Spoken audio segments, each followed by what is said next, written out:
Nothing is true, everything is permitted. That includes ruining a beloved gaming franchise.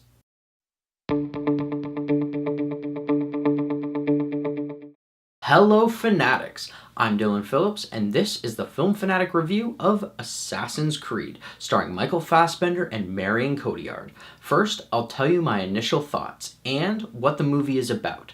Then, I'll move on to some spoiler-free likes and dislikes. I'll finish up with my spoiler-heavy thoughts on the film, and our final word. Overall, I was pretty disappointed with this film. As a huge Assassin's Creed fan, I thought that this might be the first successful video game movie, but I was wrong. Assassin's Creed is the story of the ongoing war between two societies, the Templars and the Assassins. The story follows Callum Lynch, who is a modern-day descendant of the Assassins, brought to a Templar company called Abstergo. There, he must try and help them find the Apple of Eden, an artifact that can control free will.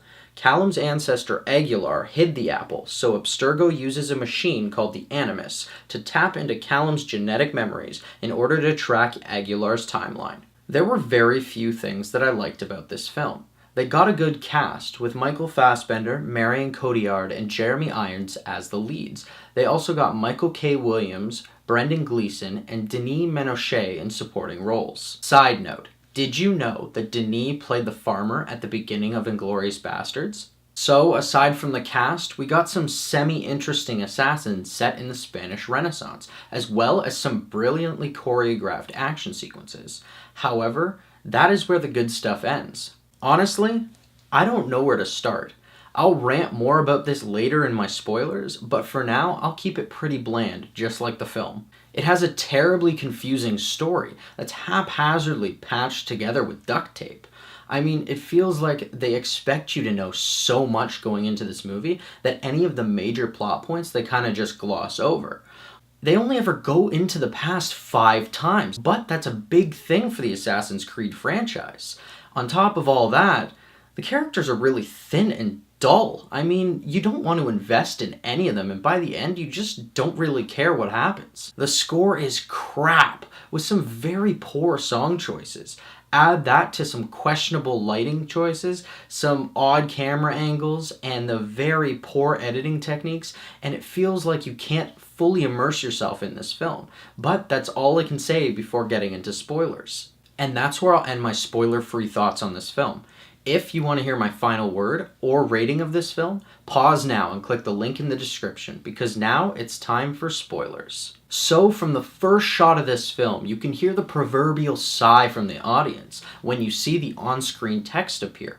I mean, this is a visual medium, and the golden rule of screenwriting is show, don't tell. So do exactly that.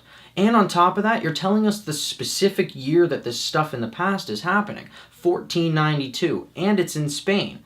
That doesn't really give us much room to wiggle with where this story's gonna go. 1492 in Spain, I wonder what event happened that year. Then, they introduce us to the Brotherhood of Assassins, or as the film calls them, the Creed, which doesn't really make any sense. And so, we see Aguilar being sworn into this creed by getting his ring finger cut off so he can use the assassin blade. And yet, throughout the entire movie, never do we ever see a close-up shot of his hand where he's using that hole in his hand now to have the blade come through. It makes no sense to the story. There's no payoff. Why did you do it? After the introductory historic scene, we cut to the future where we see Callum's origin story, and in this scene you get a rocking guitar solo.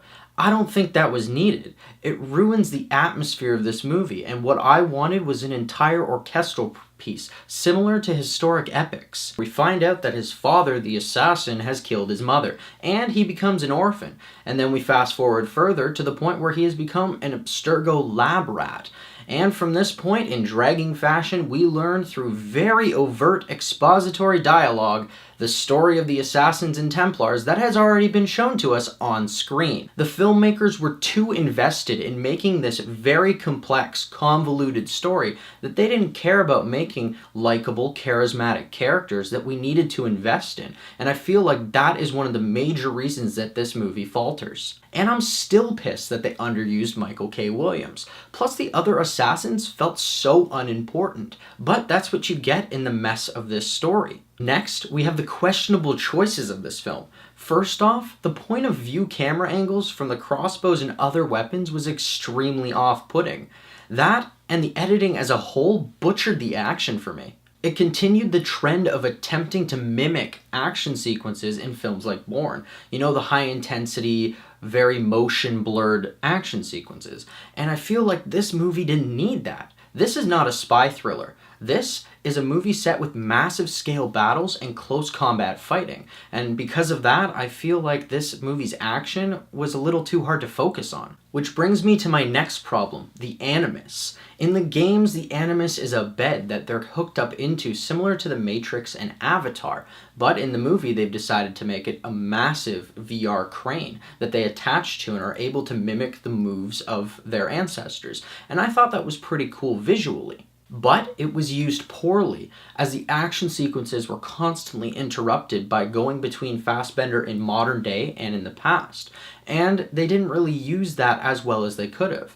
They kept cutting back and forth between the action sequences and destroying the great choreography that they had, instead of showing us some neat things like what he would do if he was just running endlessly, or if he was running across the ropes, or if he was riding a horse.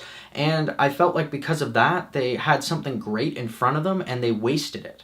I will say that the scenes showing Cal's hallucinations of Aguilar were pretty interesting, showing just how much pressure the Animus puts on the human mind. But I feel like they didn't do enough with this, and it made us not connect as much with him as we should have.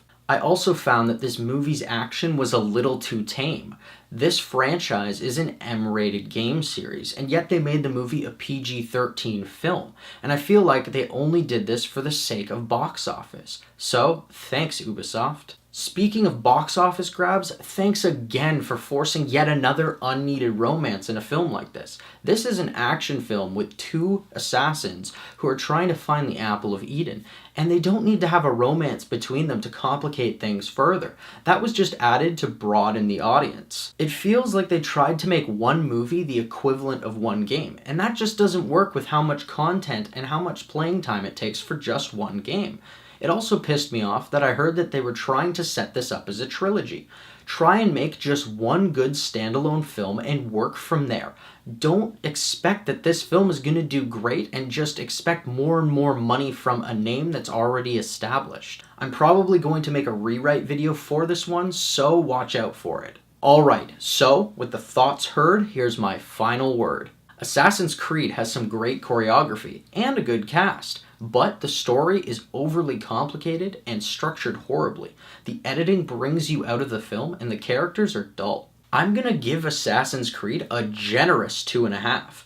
I think this film as a whole was a dumpster fire and Ubisoft was standing over it with a bottomless bottle of gasoline. Thanks everyone for watching my review. Are you planning on watching Assassin's Creed? Or if you've already seen it, do you have something to add? What did you think of the story? And where do you think this ranks in terms of video game adaptations? Let me know in the comments below. This has been Film Fanatic Reviews.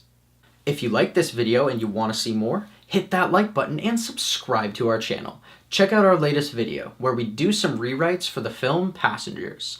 Don't forget to follow us on our social media. We post new videos every Tuesday, Friday, and Sunday. Until next time, Fanatics, keep it real.